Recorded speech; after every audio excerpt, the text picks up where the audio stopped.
Moshi moshi, konnichiwa, o genki desu ka minasan. Hai, genki desu.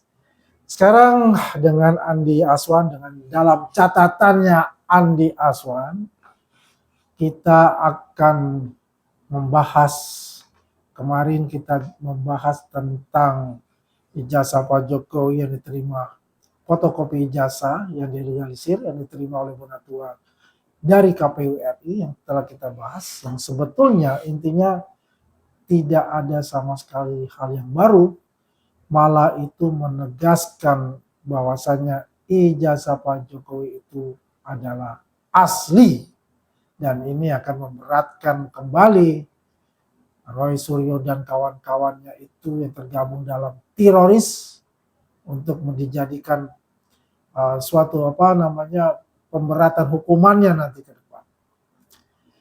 Untuk kali ini guys, kita coba melihat suatu gerakan baru yang dipelopori oleh Said Didu dan kawan-kawan yang merupakan juga adalah haters-hatersnya Pak Jokowi, yang sekarang mereka ini berkumpul yaitu di Gedung Juang 45 ingin mendeklarasikan gerakan kedaulatan rakyat. Menurut mereka adalah bagaimana merampas ya, quote unquote, semua hal-hal yang berhubungan dengan pemilikan oleh rakyat. Dan ini menurut saya tidak jelas arahnya mau kemana, apakah ini dari katakanlah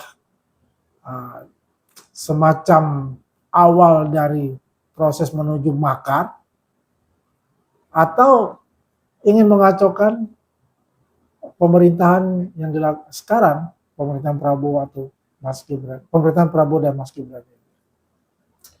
Baik, hari ini mereka berkumpul semua di situ, kita lihat itu ada Pak Ugro Seno ya, dan beberapa juga tokoh-tokoh itu saya lihat ya, ada Edi Mulyadi ya. Ya, rata-rata mereka ini bagaimana memanfaatkan ya momentum ataupun situasi yang mungkin Indonesia tidak baik-baik saja. Seperti kita ketahui beberapa hari yang lalu ada utusan dari mereka ya, kalau kita bilang adalah oposisi, tapi dalam konteks ini adalah tokoh-tokoh yang kritis kepada pemerintah, diterima oleh Presiden kita Pak Prabowo Subianto di Kertanegara kalau tidak salah ya, dan di sana berdiskusi banyak ya mengenai Indonesia dari ekonomi, politik, dan juga mengenai korupsi yang ada di kita ini. Mungkin ini adalah suatu vitamin buat mereka, bahwasanya mereka mengatakan pendapat-pendapat mereka diterima oleh presiden, dan menurut saya hal itu hal yang wajar, karena biar bagaimanapun presiden itu harus mendengarkan semua aspirasi ataupun juga masukan-masukan dari orang yang pro dengan presiden ataupun juga orang yang oposisi terhadap presiden. Karena biar bagaimanapun juga dibutuhkan suatu kritikan kepada semua pemerintahan yang ada itu agar dapat berjalan sesuai dengan tracknya dan tidak menyimpang yang nanti akan merusak tatanan bernegara dan juga akan menimbulkan perpecahan pada akhirnya nanti. Teman-teman, banyak sekali kita lihat dalam minggu-minggu yang lalu mengenai persoalan-persoalan bangsa, dan kita tahu juga langkah-langkah yang dilakukan oleh orang-orang yang memang pada dasarnya itu adalah kalau mereka mengatakan mungkin mereka kritis, tapi kalau kita melihat bahwa mereka itu adalah haters buat kalau pandangan dari saya untuk itu. Karena selalu dikait-kaitkan dengan Presiden ke-7, selalu dikait-kaitkan dengan Wapres Mas Gibran itu sendiri. Kalau kita lihat lagi ke depan, apa sih agenda mereka itu sebetulnya? Saya baru mendapatkan suatu kabar dan juga potongan video mengenai apa yang telah dilakukan oleh para haters ini. Ya, saya katakanlah teroris dan kawan-kawannya. Ya, termasuk juga di situ saya lihat ada Refli Harun, ya, ada beberapa juga tokoh, saya lihat ada Pak Sunarko di sana, membentuk suatu namanya gerakan dan juga partai itu. Ya, ada Dr. Tifa itu juga di sana, gitu, ada beberapa lah tokoh-tokoh juga yang saya kenal dan tidak saya kenal. Namanya Partai Indonesia Merdeka. Wah, ini sangat luar biasa.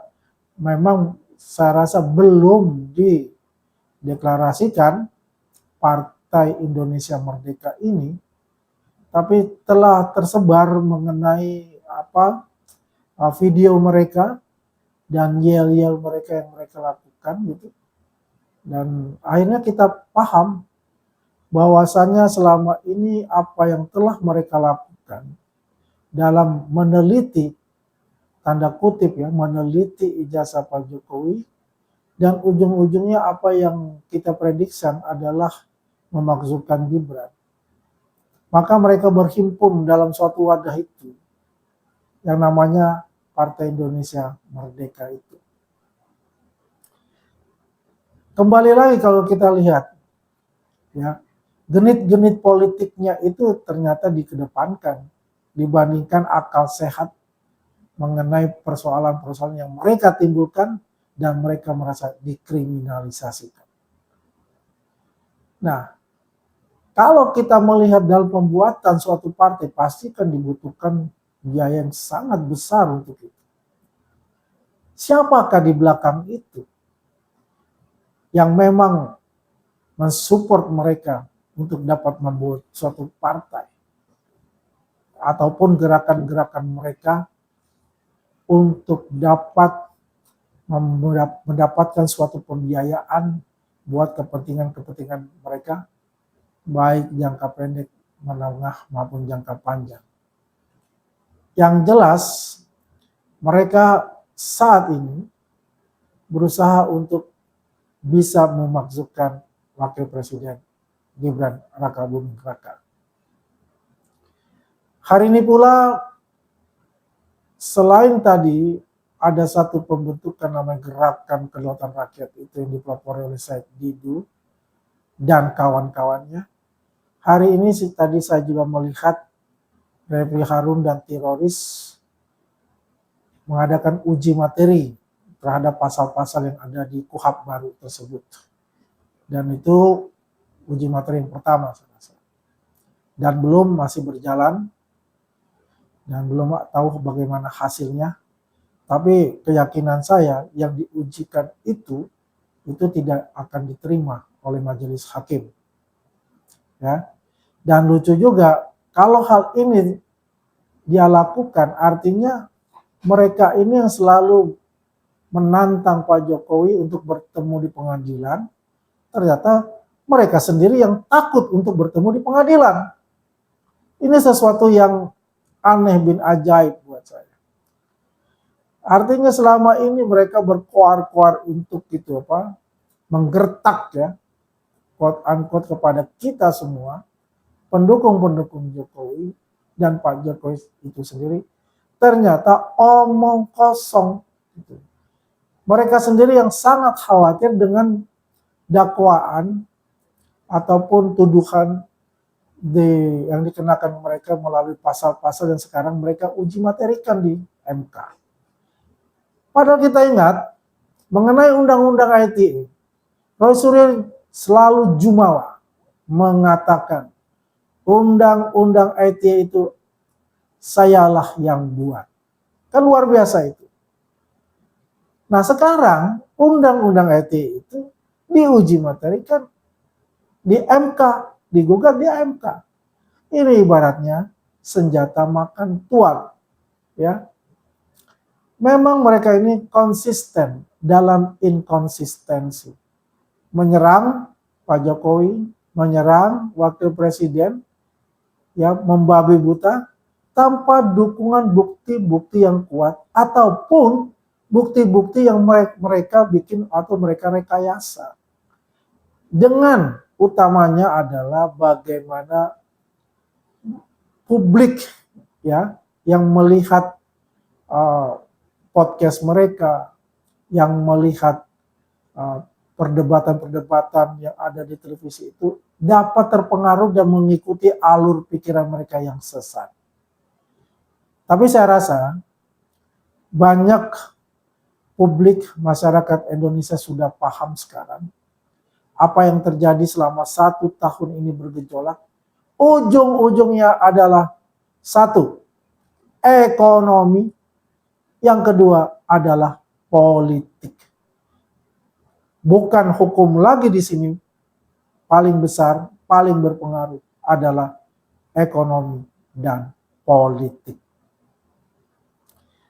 Kalau kita bicara ekonomi, jelas ya, bagaimana perjuangan mereka itu pasti di backup dengan dana juga yang besar. Politiknya ya mereka membuat namanya Partai Indonesia Merdeka itu, ya. Kemudian juga mereka selain Partai Indonesia Merdeka ingin memasukkan Mas Gibran. Untuk Partai Indonesia Merdeka nanti kita kupas lagi khusus tersendiri di catatan Andi Aswan berikutnya. Baik guys, minasan domo arigatou gozaimashita. Mata aimasho. Bye.